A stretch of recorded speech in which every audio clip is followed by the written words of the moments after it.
de choque térmico que va a producir la fiebre, pologenasa y agentes de resorción ósea. Y aquí tienen, y como ustedes sacan foto a todo, no se los voy a leer, si no nos vamos a eternizar. Las adhesinas, ¿qué es lo que hacen?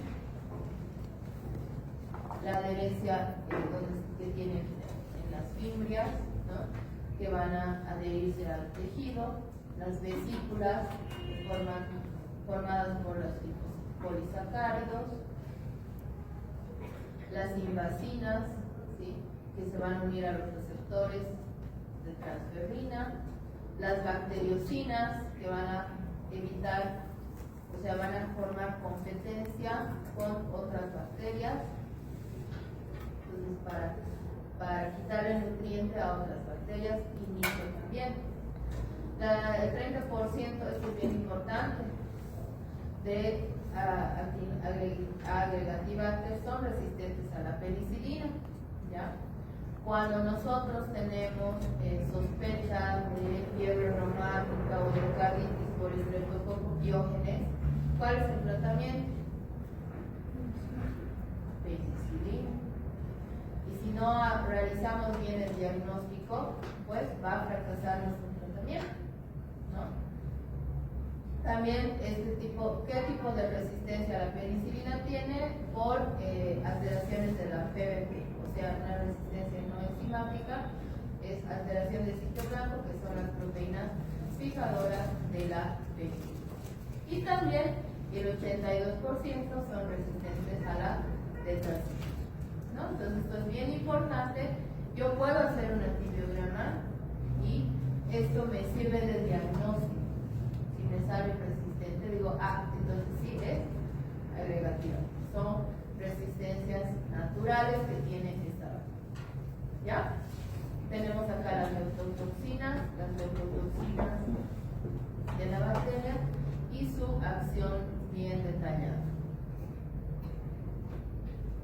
¿Sí? Entonces aquí están los polimontonucleares, liberan las enzimas para destruir el tejido y también los linfocitos, los monocitos y los eritrocitos, ¿no?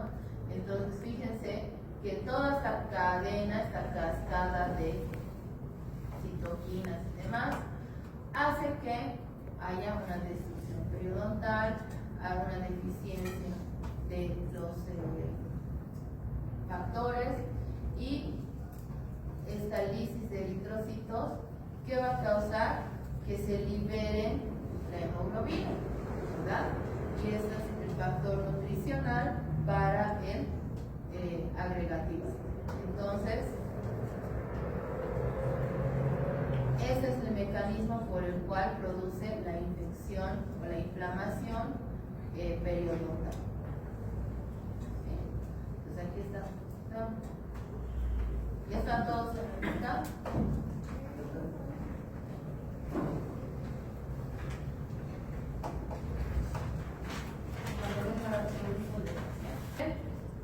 Vaso sanguíneo, ¿qué están dando?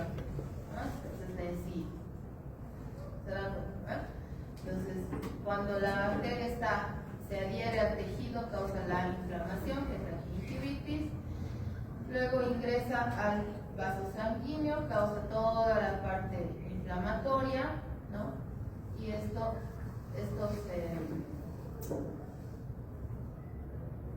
glóbulos blancos, neutrófilos, etcétera, pasan del vaso al tejido, ¿verdad? Para la inflamación. Pero como es una leucotoxina, mata los leucocitos, ¿verdad? Entonces, y todo eso libera más proceso inflamatorio y ahí es cuando se produce la inflamación de la encía y luego del periodonto. ¿Ya? También tenemos los lipopolisacáridos, ¿no? Que tienen todos los gram negativos, el lípido A, el oligosacárido del núcleo, etc. Y las proteínas fijadoras del complemento, que lo que van a hacer es reducir la fagocitosis en 90%. Entonces, fíjense que es altamente invasiva esta bacteria y virulenta. que degradan el tejido, ¿sí? Son termolábiles, que van a inhibir la proliferación de fibroblastos, y una colagenasa que va a romper las endopeptidasas y van a degradar las fibras de colágeno en su triple hélice. El agregativante actinobisesomitán, van a ir a su casa repitiendo, ¿ya? Para escribir bien con el examen. Aquí nos dice que crecen colonias pequeñitas, adheridas al agar, convexas, cuando hago una tinción gram son cocobacilos gram negativos, catalasa positivos, oxidasa negativos, todas estas pruebas y fermentación de azúcar. ¿Ya?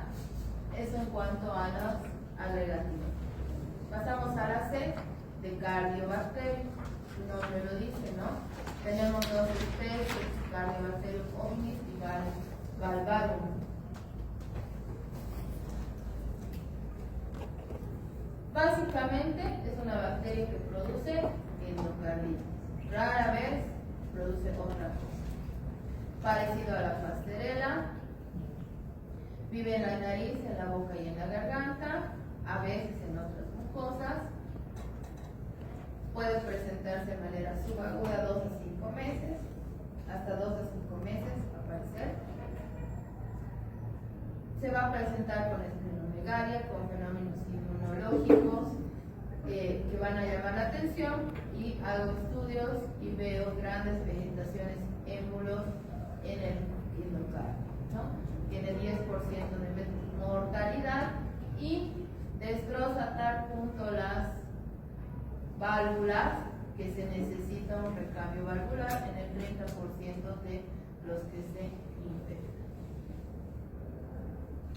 Son bacilos gram negativos pleomórficos que varían dependiendo del cultivo, por eso es pleomórfico, ¿sí? Pueden ser bacilos, pueden ser cocobacilos, un poquito más redondeaditos, etc., ¿no? Con edema en algunos de sus extremos, van a retener el primer colorante en los polos. Puede ordenarse o agruparse en rosetas, en cadenas cortas, en pares, en conjuntos, o sea, es indistinta la agrupación. Esto, al agregar extracto de levadura, puedo mirar diferentes morfologías de las colonias y de los ya microscópicos. ¿Ya? Son gram negativos con bordes redondos. Entonces, lo vemos acá formando cadenitas, aquí formando como una estrellita, aquí formando grupos grandes, y estas son sus colonias. Se necesita incubación en humedad de 3 a 5% de CO2 para favorecer el aislamiento. Crece en agar-sangre 48 a 72 horas en un ambiente rico en CO2, o sea, en jarrita con vela. Colonias de 1 a 2 milímetros, y el valvarum es más exigente, ¿no? Y hominis puede producir una hemólisis. Es oxidasa positiva, catalasa negativa y todo positivo, y esta reacción de fenilfosfonato no se realiza, nosotros no lo realizamos, pero les dice que también sirve para identificar en la que es positivo el hominis y negativo el valvarum. ¿Ya? Básicamente, para identificar esta bacteria necesito espectrometría de masas,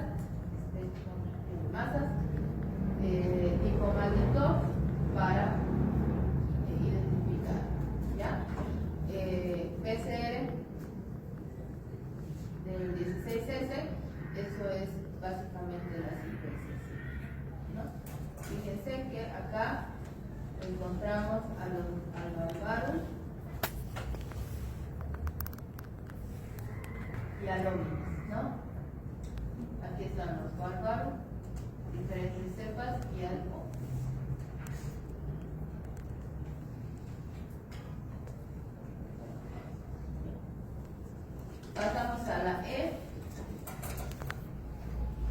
La Eikenella corrodens, de la familia Neisseria, fíjense, son casi un poco diplococos. Se ha descrito en abscesos actinomicóticos, antes estaba en los bacteroides, pero con la PCR, con la secuenciación, se ha determinado que no es de los bacteroides. Una cepa facultativa se llamó Eikenella corrodens y una cepa anaeróbica se llamó Bacteroides ureoríticos. Es un cocobacilo gram negativo, anaerobio facultativo, de difícil crecimiento. Estas son sus dimensiones, es chiquito. Vive en la mucosa oral del tracto respiratorio superior y en la superficie y en los sistemas intestinal y también genital. Son sus colonias rugosas, bordes circulares, grises, translúcidas, normolíticas, con un olor característico. No la conozco. Las pruebas principales tenemos oxidasa, catalasa y sensibilidad al cianuro de potasio. Los factores de virulencia tenemos el lipopolisacárido, que es endotoxina, ¿no? Y hematocrinina, el glucocálix, que no le sirve de adhesión, pero sí es pegajoso entre ellos. Las porinas, que liberan enzimas lisosomales, ¿no? Disminuyen la actividad del complemento, las adhesinas como la lectina y los pilis, que también son adhesinas. Entonces aquí está uno por uno, el lipopolisacárido, el glucocálix que forma el biofilm, que le ayuda a formar el biofilm en la membrana celular y está constituida por exopolisacáridos y es inmunosupresor. Las proteínas de membrana externa y los pilis que también le ayudan a adherirse. El complejo de adhesinas semejante a la lectina, ¿no? Va a ayudar a la adherencia de la bacteria y está en las células. Esta lectina está en las células epiteliales humanas, por lo que va a ser semejante y va a ser un antígeno, ¿no? Otros mecanismos de virulencia tenemos que degrada el colágeno, activa la prolina y evade la reacción, la respuesta inmune. También forma grupos, ¿no? Parte de como colonización. Tiene un factor de agregación salival del molábil, ¿sí? Tiene interacción con otras cepas, por eso se encuentran en conjunto con otros causando los abscesos y tiene diversidad clonal, lo que hace que sea más virulento. ¿Ya? Entonces acá tenemos otros mecanismos, variación de la morfología de las colonias, actividades enzimáticas, agregación, interacción con Streptococcus milleri, anquinosis con celatos intermedios. Todos estos son microorganismos cariogénicos. ¿Ya han visto los odontogénicos? Sí, ¿no ven? Entonces está dentro de los streptococos cariogénicos. Y les decía que hay diversidad clonal, por lo que algunas cepas son más virulentas que otras. Se aísla cuando se puede. Es muy, muy difícil, ¿sí? En la gran sangre se pueden diferenciar las colonias a veces. Puede haber movilidad, resistencia a la clindamicina nos sirve para identificar y las pruebas bioquímicas que hemos visto más adelante. Y también se puede hacer con medios de cultivo selectivos, buscar hacer PCRs o sondas de algo. ¿Ya? Pasamos a la K, Quinquela quinque. descrita por Elizabeth King en 1960 en el CDC. Se aislaron secreciones respiratorias, sangre, hueso, líquido articular. También estaba en el género Moraxella, se llamaba Moraxella kingi. Después se separó su propio género y se renombró como Kingella kingica. ¿Ya? Entonces aquí está cuando era Moraxella, después se pasó al género Kingella.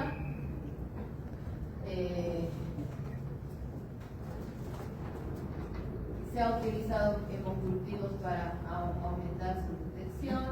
Se ha identificado como principales biologías de artritis séptica en niños menores de 2 años. ¿Sí? Se ha identificado en la orofaringe como nicho natural. Se ha usado PCR para detectar sudados.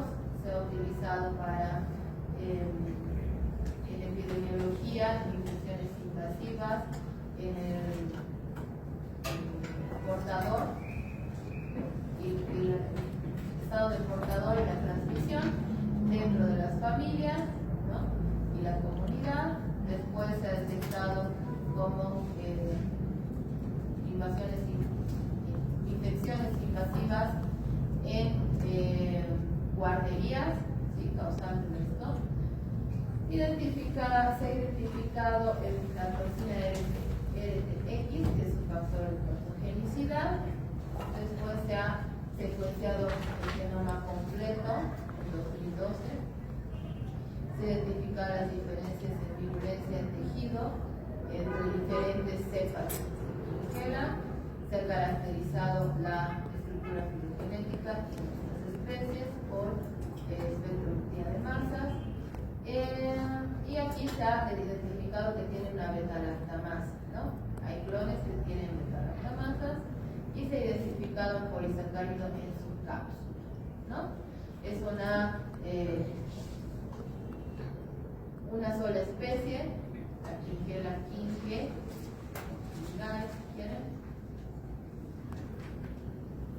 son bacterias que están en pares o en cadenas de 4 a 8 protobacilos, no forman esporas, son inmóviles, son beta-hemolíticos, miden de 0,6 a 1 micrómetro, resisten la decoloración. Esto es importante porque parece gram positivo, pero es gram negativo, porque es resistente a la decoloración. ¿Ya? ¿Cómo se sabe que es gram negativo? En realidad por la microscopía. Es anaerobio facultativo, decíamos, va a crecer en agar sangre, chocolate o agar Columbia, con sangre. El Taller Martin también no va a crecer en McConkie ni en Krieger, mejor crecimiento 5% de CO2, y las colonias tienen hoyitos en el medio de cultivo, o sea, dejan una excavación en el medio de cultivo cuando retiro la colonia. Puede producir 3 tipos de colonias, unas dispersas, unas no dispersas y unas en forma de domo singular. Sus factores de virulencia tenemos los filis tipo 4 o los genes de estos filis son el fil S o el fil R. Tenemos otros genes que codifican otras proteínas. Y acá tiene una cápsula polisacárida. Sabemos que la función de la cápsula es proteger o evitar la fagocitosis. Es una cápsula polisacárida parecida a la de Lactinobacillus pleuropneumoniae, que es un patógeno de los cerdos. Tiene otro polisacárido, que es el PIC 181 de cepas invasivas. También tiene este polisacárido tiene N-acetilgalactosamina y ácido 3-deoxi de mano, octa, 3, uro. Esto no tiene. Gracias a Dios. No somos cultivos.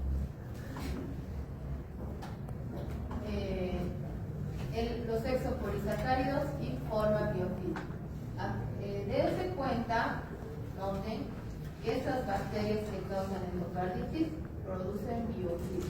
Ya habíamos visto en las guías la importancia del biofilm. El ciclo del biofilm es modulado por los exopolisacáridos, sintetiza este homopolímero que va a ser un antibiofilm. Entonces se forma, se dispersa, se forma, se dispersa. Eso quiere decir un ciclo. ¿Ya? Y ahí se liberan las bacterias desde el biofilm. Y eso ayuda a que se diseminen.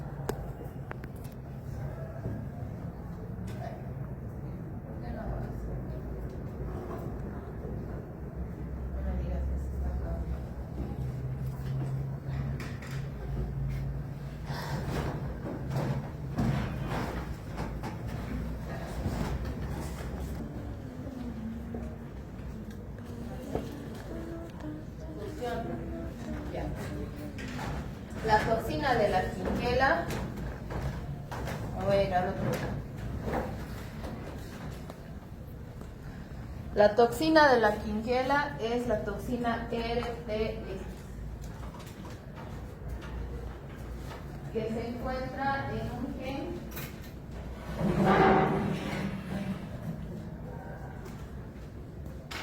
en un locus de 5 genes. Ya es el RTX A, B, C, D, I, y el TOL-C, ¿ya? En un mismo lugar del cromosoma, es con que sepan eso, y la acción de la toxina, que daña los macrófagos, daña los leucocitos, los sinoviocitos, las células del epitelio respiratorio. Va a formar vesículas de membrana, va a interactuar con su medio liberando las toxinas, va a hacer su efecto sin necesidad de gastar energía. Estas vesículas tienen la toxina y tienen los pilis y las adhesivas. Estas vesículas son hemolíticas, son leucotóxicas y a respuesta a esto, la célula va a sintetizar el factor estimulante de colonias de granulocitos y la interleuquina 6. Entonces, la quinquela, mediante su toxina, destruye a los leucocitos y a los eritrocitos. ¿Ya? Es muy difícil recuperarla de la faringe. Se necesitaría un medio selectivo, que es un agar sangre más 2 microgramos de vancomicina. ¿Sí? ¿Por qué? Porque es resistente a la vancomicina. ¿Ya?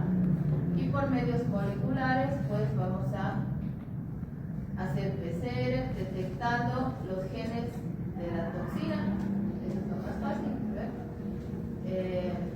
Y se puede detectar hasta 30 unidades formadoras de colonias, que son más sensibles que la PCR. ¿Ya? Párense, estírense, que son Borrelia y Leptospira. ¿Ya? Las borrelias son espiroquetas que van a causar fiebres epidémicas, fiebres endémicas, Borrelia recurrentis, Borrelia burgdorferi, y las leptospiras después las vemos, la interrogas. ¿Ya? Causan la enfermedad de Lyme, ¿sí? La enfermedad de Lyme, que se describió en 1977, ¿sí? En niños que tenían artritis, y se llama enfermedad de Lyme porque esa ciudad, en Connecticut, Estados Unidos, es donde se observó por primera vez, ¿no? 5 años después, el investigador Burgdorfer descubrió que era la espiroqueta la causante de la enfermedad. Por lo tanto, la enfermedad de Lyme se describió que es una enfermedad infecciosa causada por una espiroqueta transmitida por garrapatas. Por eso en la portada está la garrapata, ¿no? Y dependiendo de las manifestaciones clínicas, pueden ser dermatológicas, reumatológicas, neurológicas y cardíacas. ¿Ya? Entonces tenemos aquí la borrelia, que causa la fiebre recurrente epidémica, que es la Borrelia recurrentis. La fiebre recurrente epidémica puede ser causada no solo por Borrelia recurrentis, sino por otras especies. Y la borreliosis de Lyme, enfermedad de Lyme, se produce por Borrelia burgdorferi, garini y afzeli. ¿Ya? Vamos a hablar de recurrentis y burgdorferi. Las borreliosis son causadas por la Spirocheta borrelia, que tiene más o menos 12 especies que causan la enfermedad de Lyme. ¿Sí?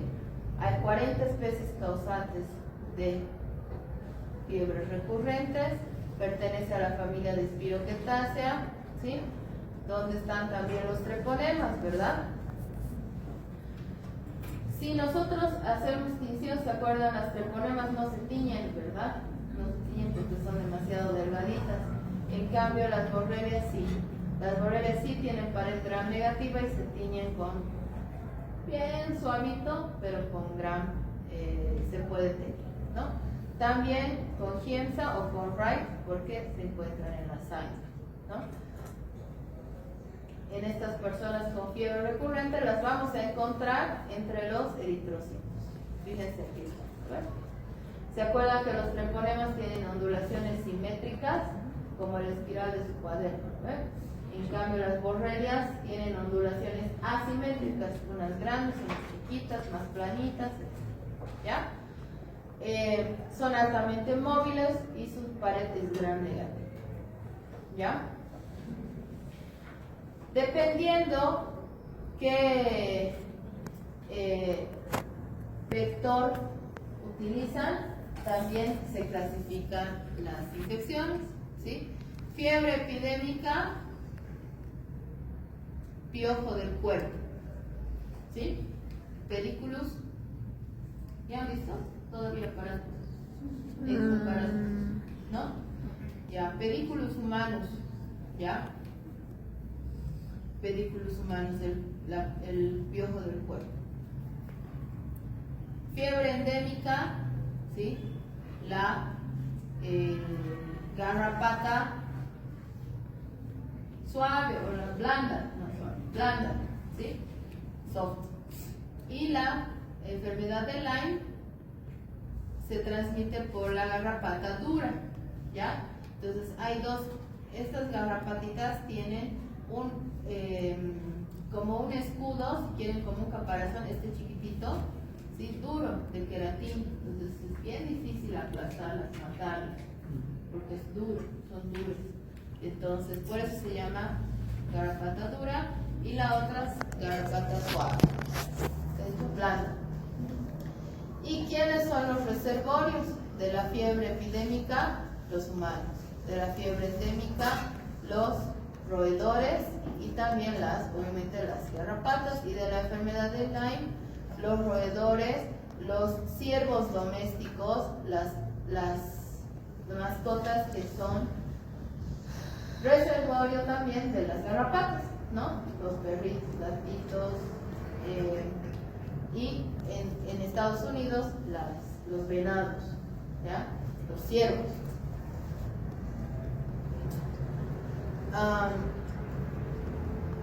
Las borrelias son helicoidales, acá estamos viendo, tienen 3 a 6 espirales laxas y tienen motilidad activa y se van a dividir por fisión transversal, ¿ya? Tiene antígeno O, antígeno H y proteínas de membrana, son gram negativas, pueden vivir en agua dulce, agua salada, cavidad oral, hay aerobias, hay anaerobias, hay estrictas, pueden ser largas y delgadas. Estoy hablando de las borrelias, ¿ya? Con varias espirales, con una espiral, ¿sí? Por eso son varias ondulaciones. Sus extremos pueden ser romos, pueden terminar en gancho, eso es indistinto, ¿sí? Y van a ver que tiene un cilindro protoplasmático, su envoltura y su filamento axial, que es el que, como su esqueleto, si quieren, ¿ya? Y su movimiento va a ser dependiendo del medio, si está en medio líquido, si está en tejido, rotación, contorsión o reptación. ¿Sí? Si es en medio líquido, rotación, en medio viscoso tipo torniquete y en sólido, reptación o movimiento de avance. Gracias a su endoflagelo, los espiroquetas tienen endoflagelo. ¿Ve? Tienen dos membranas, una externa y una interna. Esta membrana tiene la capacidad de complicar su reconocimiento por el sistema inmune, entonces evaden el sistema inmune, ¿no? Producen variaciones en la estructura primaria y también para moverse tienen un flagelo, que es un endoflagelo, que le ayuda a moverse como víbora, ¿no? ¿Saben cómo se mueve? El número de flagelos es variado, entre 14 y 60, van a estar anclados en cada extremo de la membrana interna y se van a formar haces, ¿no? Va a tener un movimiento helicoidal de avance y las proteínas son dos, la flagelina A y la B. También tiene peptidoglicano, sabemos ya cuál es la estructura del peptidoglicano, lo vamos a repetir. Y tiene lipoproteínas que son responsables de elevación del sistema inmune y son proinflamatorias. También tiene transportadores que van a incorporar moléculas, oligopéptidos, aminoácidos para que las utilice en su metabolismo, ¿sí? También pueden sintetizar aminoácidos de novo, o sea, de cero. El genoma tiene un cromosoma lineal. El cromosoma es similar a todas las especies y tiene pérdida de uno o más plásmidos con reducción de la capacidad de infección y están implicados en la virulencia, los genes, dependiendo de la especie. Va a causar una inflamación aguda y severa, caracterizada por exudado de neutrófilos, eosinófilos, fibrina y necrosis en la dermis, ¿ya? Va a causar una vasculitis aguda en capilares, arteriolas y vénulas, puede causar trombosis. Si hacemos una biopsia en la región periférica del eritema, donde están más las borrelias, hay vasodilatación e infiltrado y no están relacionadas con las borrelias. Ahorita vamos a ver cómo son las lesiones.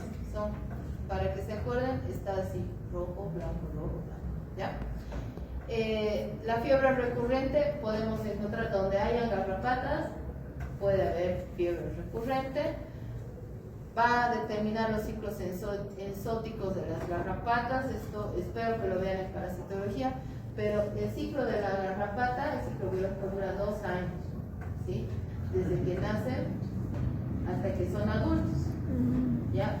En ese ciclo pueden picar, alimentarse, subir y bajar del hospedador varias veces, ¿sí? En las diferentes fases evolutivas.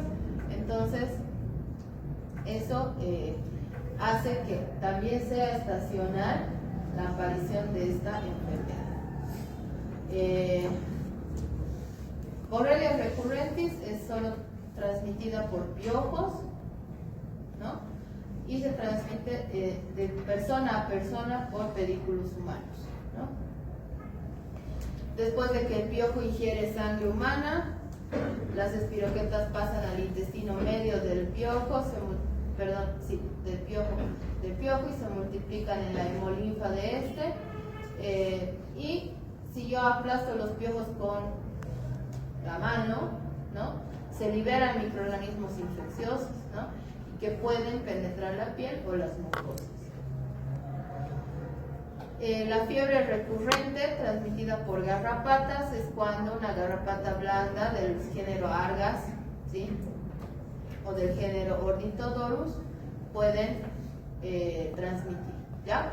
Presentes están en la sangre de la que se alimenta la garrapata, que es hematófaga, ¿no? Invaden a los tejidos, las glándulas salivales, los órganos excretores, el aparato genital, y esto, la garrapata no se está alimentando constantemente, se alimenta rápido, ¿no? Porque puede sentir eso el hospedero y matarla o retirarla, ¿no? Entonces, esto hace que esta diseminación en su saliva hace que se llegue rápido a todos los órganos de la garrapata, ¿ya? Cuando la garrapata libera saliva o excrementos, cuando se alimenta, ahí es cuando libera o transmite a otra persona que estaba sana, ¿no?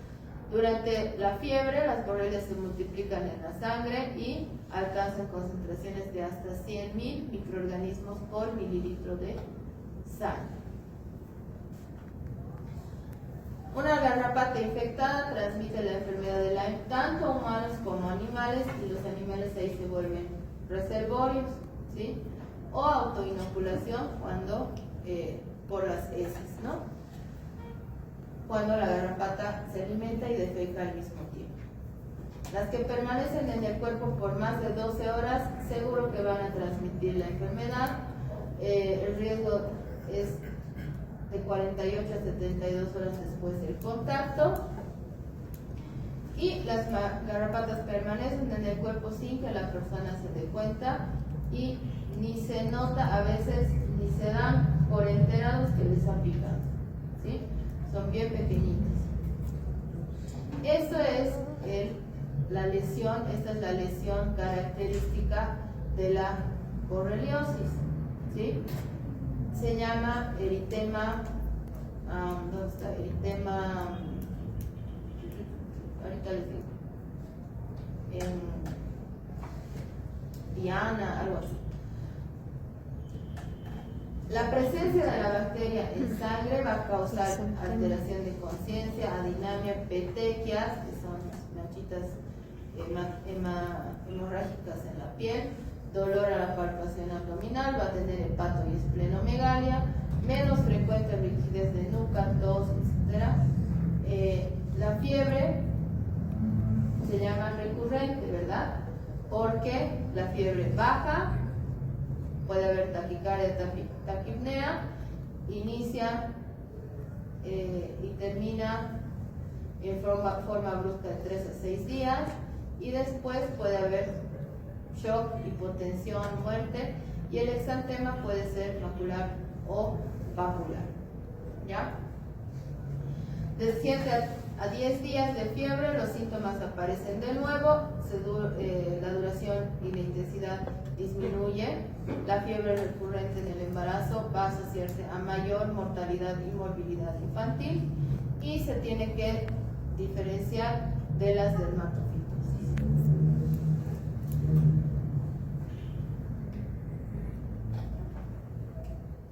Migratorio, eritema migratorio se llama, ¿ya? Porque fíjense, es como si ha empezado aquí la picadura, y aquí está eritema y aquí no, aquí eritema y después no, ¿sí? Así se llama.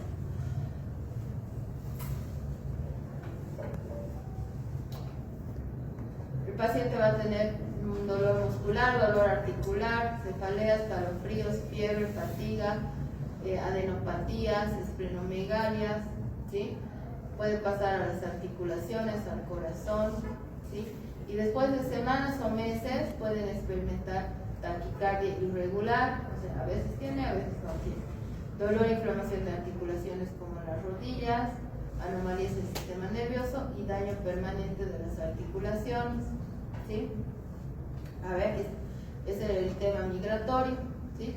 Parece un tiro al blanco, así lo describen en los libros de semiología, ¿ya? Aquí está la picadura, debe estar blanco, rojo, ¿ya? Para diagnosticar la borreliosis de Lyme tenemos que hacer visión GIEMSA de sangre periférica e identificar a la bacteria. También se puede hacer PCR, inmunofluorescencias, inmunoanálisis ligados a enzimas, o sea, la ELISA. Para diagnosticar por laboratorio tengo que tener un aislamiento de Borrelia, una identificación, un ELISA positivo o un aumento de anticuerpos. ¿Ya? Para prevenir, obviamente, evitar la picadura de las garrapatas, estar en zonas endémicas donde hay enfermedad de Lyme, sobre todo en primavera y verano, donde más garrapatas que transmiten existen. ¿Ya? La dosis única de 200 de doxiciclina en los días siguientes después de haberte dado cuenta que te ha mordido la garrapata. Usar ropa clara, botas altas, guantes y repelente para evitar que la garrapata suba, ¿no? Porque están en el suelo. Encuentran el mamífero y se suben, ¿no? Buscar todo el cuerpo buscando garrapatas, retirarlas de forma adecuada con pinza especial y desinfectar porque también puede haber sobreinfección, ¿sí? Medidas de control ambiental para desparasitar los reservorios, que son los animalitos, y el uso de pesticidas y acaricidas. ¿Ya? La última y nos vamos. Las leptospiras son otras espiroquetas, ¿sí? Tenemos dos especies, principalmente interrogans y biflexa.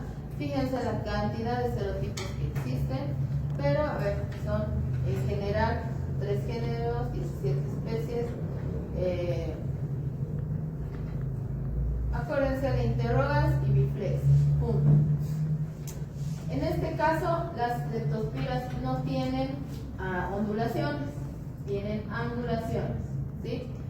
Como los dientes de un serrucho, ¿verdad? Angulitos. Familia Leptospiraceae, género Leptospira.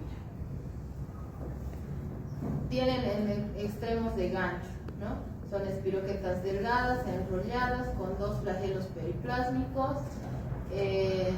Crecen mejor de 28 a 30 grados centígrados en medios que tengan vitaminas del complejo B, aerobios obligados, oxidasa y catalasa positivos.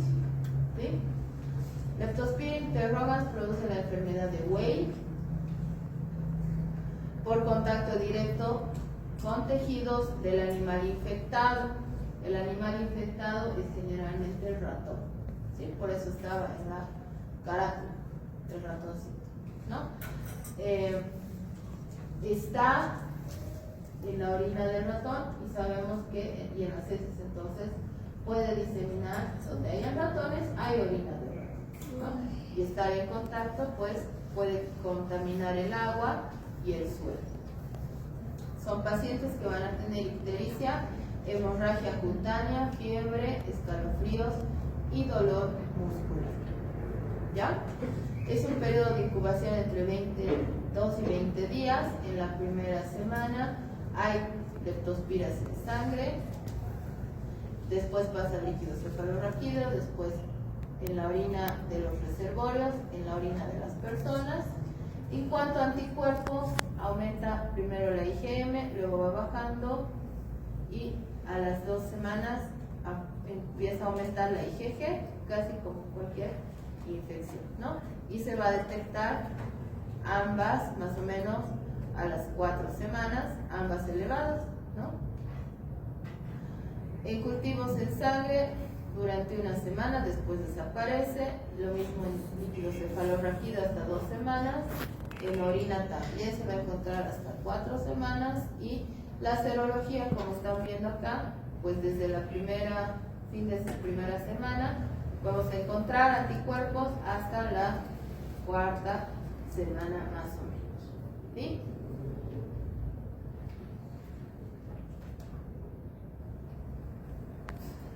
La leptospirosis es una enfermedad de vigilancia y notificación obligatoria en nuestro país. Se llama caso sospechoso una persona que haya tenido antecedentes de contacto animal con animales que realicen actividades que lo pongan en contacto y presenten sintomatología sugestiva de la enfermedad. Un caso probable es un caso sospechoso con laboratorio presuntivo, que puede ser ELISA o microaglutinación. Un caso confirmado es un caso probable con prueba confirmatoria avalada positiva para leptospira. Y un caso descartado es un caso probable que su prueba de laboratorio ha sido negativa. Leptospira tiene hemolicinas, ya sabemos qué hacen las hemolicinas, y hialuronidasas que le permiten romper el ácido hialurónico y ser invasivas, que pasar al sistema sanguíneo. Las endotoxinas que van a tener que ver con los síntomas. Ingresa por una puerta de entrada, puede ser mucosa, piel, ¿sí? Se disemina por vía sanguínea a todos los tejidos, daña el endotelio, los vasos, va a causar meningitis, puede causar daño en hígado, en riñones, hemorragias, entonces es una enfermedad grave, ¿sí? Primero en la sangre, líquido cefalorraquídeo, después en la orina. La prueba de inicio se llama microaglutinación con antígenos vivos, ¿sí? Y el título va a depender del serovar, de la edad, y se hace con distintos serovares y se ve si hay o no microaglutinación al microscopio, ¿sí? No a simple vista. También se realizan pruebas moleculares o de cultivo, pero esto es muy difícil cultivar a las leptospiras, por lo tanto, para confirmar, en Bolivia se hace PCR, ¿sí? PCR convencional, o sea, a punto final, que da a detectar el ADN de la bacteria en suero, en líquido cefalorraquídeo o en orina, dependiendo del tiempo. Suero, líquido cefalorraquídeo, para eso hemos visto las curvas de síntomas y de leptospiremia y leptospiuria. Menor a 10 días después del inicio, o sea, del inicio hasta los 10 días, encuentro el suero y el líquido cefalorraquídeo. Pasados los 10 días, encuentro el ADN en orina, ¿sí? Es 100% específico y el resultado me va a decir o positivo o negativo. ¿Ya? Va a crecer en medios de cultivo muy, muy especiales que no los tenemos de rutina. ¿Ya? De 28 a 30 grados, cultivos que se llama Fletcher o el Win 80, en medios semisólidos en las que va a dar zonas difusas. Es un tiempo de generación largo, como todas las espiroquetas, y va a tardar pues varios, hasta 4 meses en crecer, en dar colonias, ¿no? Cuando son muy positivos pueden encontrarse incluso a las 2 semanas. O sea, tengo que estar 2 semanas en incubación, ¿no? Eso tarda mucho y el paciente puede morirse, ¿no? Y en agua con pH alcalino puede sobrevivir varios días. Las leptospiras en los primeros 10 días en sangre y líquido cefalorraquídeo. Ya vamos a salir. Este es el algoritmo de diagnóstico que les dejo porque sacan fotos. Alteraciones en pruebas bioquímicas que hacen bioquímica sanguínea, ¿no? En orina y en la sangre. ¿Ya? Va a tener una enfermedad subclínica, una enfermedad pseudogripal que puede pasar a una meningitis séptica o a una enfermedad de Weber, ¿ya? Y la enfermedad grave pasa a colapso circulatorio y disfunción hepática y renal, ¿ya? Es una zoonosis de distribución universal con reservorio de roedores y afecta tanto al reservorio como al humano. Estos sacan fotos, chicos. Ya vamos a salir.